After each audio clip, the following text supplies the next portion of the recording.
بسم اللہ الرحمن الرحیم۔ سامعین و ناظرین، آج کی یہ ویڈیو ایک علم دوست ماں اور حضرت ابو عثمان الرائی رحمۃ اللہ تعالی علیہ آپ کا تعارف اس حوالے سے آج کی یہ ویڈیو ہے۔ حضرت ام ربی حضرت ابو عثمان الرائی رحمۃ اللہ تعالی علیہ کی والدہ تھی۔ ان کی شادی ابو عبد الرحمن فروخ سے ہوئی۔ امام ربی ابھی شکم مادر میں تھے کہ ان کے والد کو خراسان کی مہم پر جانا پڑا۔ گھر سے چلتے وقت انہوں نے اپنی اہلیہ کو 30,000 اشرفیاں دیں اور کہا کہ یہی میری کل جمع پونجی ہے، انہیں احتیاط سے رکھنا۔ ہاں، اگر میری غیر حاضری میں تمہیں کوئی ضرورت پیش آئے، تم اس رقم سے جتنی چاہو خرچ کر سکتی ہو۔ میرے جانے کے بعد اللہ تعالیٰ تمہیں لڑکا یا لڑکی دے تو اس کی پرورش عمدہ طریقے سے کرنا۔ یہ کہہ کر انہوں نے بیوی کو خدا حافظ کہا اور دمشق جا کر اسلامی لشکر میں شامل ہو گئے۔ اس زمانے میں اسلامی فتوحات کا سلسلہ مسلسل جاری رہا تھا، یہاں تک کہ فروخ کو ان مہموں میں حصہ لیتے ہوئے پورے 27 برس گزر گئے، لیکن جہاد میں مصروفیت نے انہیں گھر نہ لوٹنے دیا اور نہ ہی ان کا گھر سے کوئی رابطہ قائم ہو سکا۔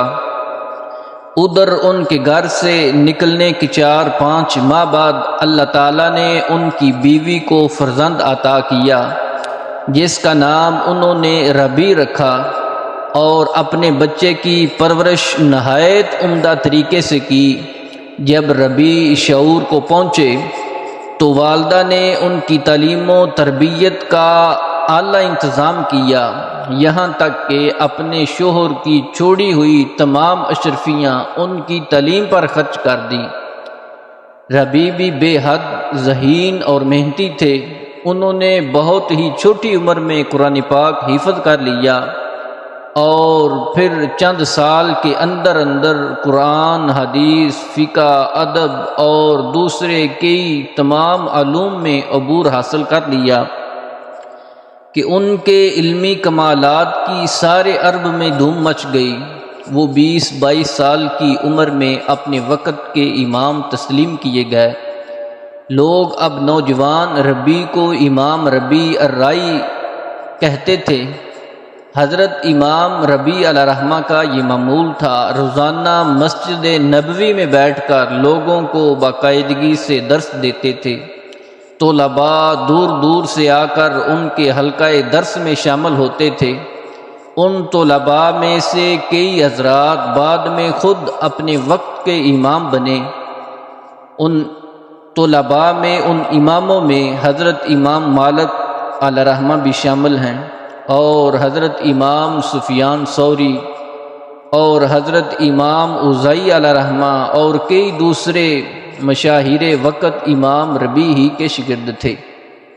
27 برس کے بعد فروخ کو جہاد سے فرصت ملی تو انہوں نے سیدھا وطن کا رخ کیا۔ کئی دن کے سفر کے بعد وہ مدینے میں اس شام سے داخل ہوئے۔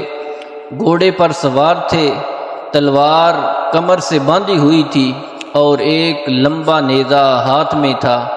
انہوں نے اپنے گھر کے دروازے پر پہنچ کر نیزے سے دروازہ کھٹکھٹایا۔ امام ربی علیہ رحمہ دروازہ کھول کر باہر نکلے۔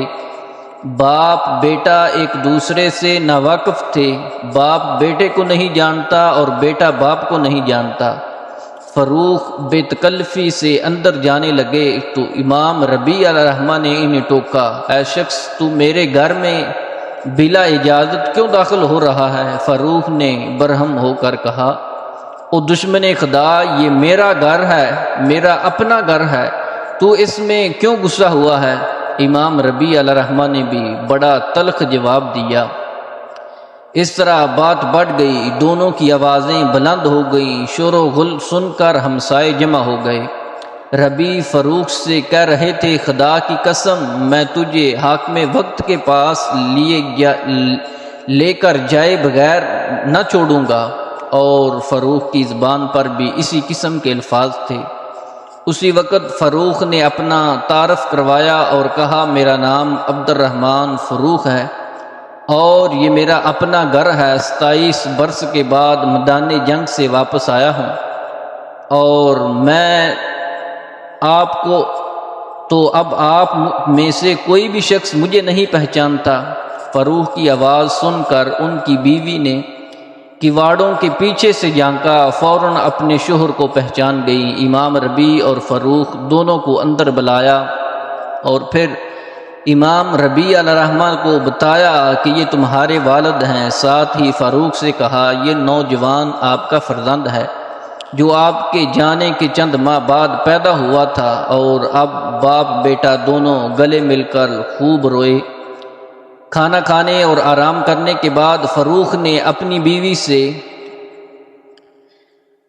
اس رقم کے بارے میں پوچھا جو اس کو دے کر گئے تھے۔ بیوی نے کہا آپ اطمینان رکھیں، ساری رقم محفوظ ہے۔ اتنے میں نماز اور درس کا وقت ہو گیا۔ امام ربیع اذان سنتے ہی مسجد نبوی میں تشریف لے گئے۔ تھوڑی دیر کے بعد بیوی نے شوہر سے کہا کہ آپ بھی مسجد نبوی میں جا کر نماز پڑھ آئیں۔ نماز کے بعد دیکھا لوگوں کے درمیان ایک صاحب بڑی شان و شوکت بڑے وقار کے ساتھ بیٹھے ہوئے ہیں۔ تمام لوگ بڑے ادب و احترام سے سر جھکائے ہوئے ہیں اور وہ صاحب ان کے سامنے درس دے رہے ہیں۔ یہ درس دینے والے صاحب امام ربیع الرائی علیہ الرحمہ تھے۔ چونکہ انہوں نے سر پر اونچی ٹوپی پہن رکھی تھی اس لیے فروخ انہیں دور سے پہچان نہ سکے۔ کسی سے پوچھا یہ بزرگ کون ہیں؟ اس نے حیران ہو کر کہا آپ ان کو نہیں پہچانتے؟ یہ امام ربیع الرائی بن عبد الرحمن ہیں۔ فروخ کو یہ سن کر اس قدر مسرت ہوئی کہ ان کی آنکھوں سے خوشی کے آنسو جھلک پڑے اور بے اختیار ان کے منہ سے نکلا اللہ کا لاکھ لاکھ شکر ہے، اس نے میرے بیٹے کا درجہ اتنا بلند کیا۔ خوشی خوشی گھر آئے اور بیوی کو آ کے بتایا آج میں نے اپنے بیٹے کی جو عزت اور شان دیکھی اس سے پہلے کسی بڑے سے بڑے آدمی کی نہیں دیکھی۔ بیوی نے کہا آپ کو بیٹے کی یہ عظمت و شان پسند ہے یا 30,000 اشرفیاں پسند ہیں؟ فروخ نے جواب دیا خدا کی قسم 30,000 اشرفیاں اس مرتبے شان کے سامنے کچھ حقیقت نہیں رکھتی۔ بیوی نے کہا تو پھر سن لے، میں نے یہ تمام رقم اس کی تعلیم پر خرچ کر دی۔ فروخ نے بے ساختہ جواب دیا کہ خدا کی قسم ان اشرفیوں کا اس سے بہتر اور کوئی استعمال ہو ہی نہیں سکتا تھا۔ تم نے بہت خوب کیا، ان اشرفیوں کو ٹھکانے لگا کر میرے بیٹے کو ایک ایسے خزانے کا مالک بنا دیا جس کو کبھی زوال نہیں۔ امام ربیع الرائی کا شمار ائمہ تابعین میں ہوتا ہے۔ علم و فضل کے اعتبار سے ان کا مقام اتنا بلند تھا کہ نہ صرف اس دور کے علماء، فقہاء، فرما روا وقت بھی ان کے سامنے سر عقیدت جھکاتے تھے، اور یہ مرتبہ ان کو اپنے اندر علم دوست ماں کی بدولت حاصل ہوا جنہوں نے اپنے بچے کی اعلیٰ تربیت کے لیے مال و دولت کی کچھ پرواہ نہ کی۔ اس واقعے سے یہ بات ثابت ہوتی ہے کہ بچوں کی تعلیم و تربیت کی پہلی منزل ماں ہی کی گود ہے اور ماں ہی بچوں کی زندگی کی معمار ہے۔ اگر مائیں اپنے بچوں کی تعلیم و تربیت پر پوری توجہ دیں تو کوئی وجہ نہیں کہ وہ بڑے ہو کر قوم اور وطن کے لیے قابل سپوت نہ بنیں۔ اگر یہ اس وقت ہوگا جب مائیں اپنے بچوں کی تربیت اس انداز سے کریں گی جب ماں کے اندر علم کا شوق پیدا ہوگا۔ اس کی مثال ایک اور آپ دیکھیں کہ اس کائنات میں اس دنیا میں رہتے ہوئے جن ماؤں نے اپنے بیٹوں کی تربیت عمدہ طریقے سے کی ہے ان بیٹوں نے پھر اس کائنات میں اپنا نام پیدا کیا ہے۔ پاکپتن شریف میں بابا فرید الدین گنج شکر علیہ الرحمہ، آپ کی والدہ نے آپ کی ایسی تربیت کی، نماز میں آپ کا ایسا دل لگایا۔ انسان کوئی بھی نیک کام کرتا ہے اس کی ابتدا، اس کا آغاز ریاکاری سے ہوتا ہے، دکھاوے سے ہوتا ہے، لیکن جب بندہ اس میں دل لگائے رکھتا ہے اسی کو پھر اللہ رب العالمین اخلاص میں تبدیل کر دیتا ہے۔ جب بندہ اللہ رب العالمین کی عبادت میں لگا رہتا ہے، لوگ کہتے ہیں کہ ہم نماز پڑھتے ہیں تو نماز میں طرح طرح کے خیالات آتے ہیں۔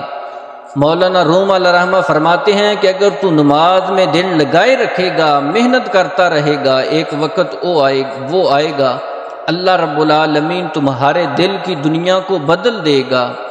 ایسے ہی جیسے بابا فرید الدین گنج شکر علیہ رحمہ نے اپنی زندگی بسر کی، ان کی ماں نے ان کی ایسی تربیت کی، ایسے ہی اگر آج کے دور میں مائیں اپنے بچوں کی تربیت ایسے کریں تو آج بھی ایسے لوگ پیدا ہو سکتے ہیں کہ جو ملک و ملت کے لیے بڑے سپوت ثابت ہوں گے۔ اس لیے آج بھی ہمیں ایسی ماؤں کی ضرورت ہے کہ جو علم کے ساتھ محبت کرنے والی ہوں، جو حضور کے دین کے ساتھ محبت کرنے والی ہوں، جو اللہ رب العالمین کے ساتھ محبت کرنے والی ہوں۔ اگر ماں خود علم سے بھی محبت کرے گی، حضور کے دین سے بھی محبت کرے گی اور اللہ رب العالمین سے بھی محبت کرے گی تو خود بخود اس کا جو بیٹا ہوگا جس کی وہ تربیت کرے گی اس کو بھی اللہ رب العالمین ان تمام کامیابیوں سے نوازے گا۔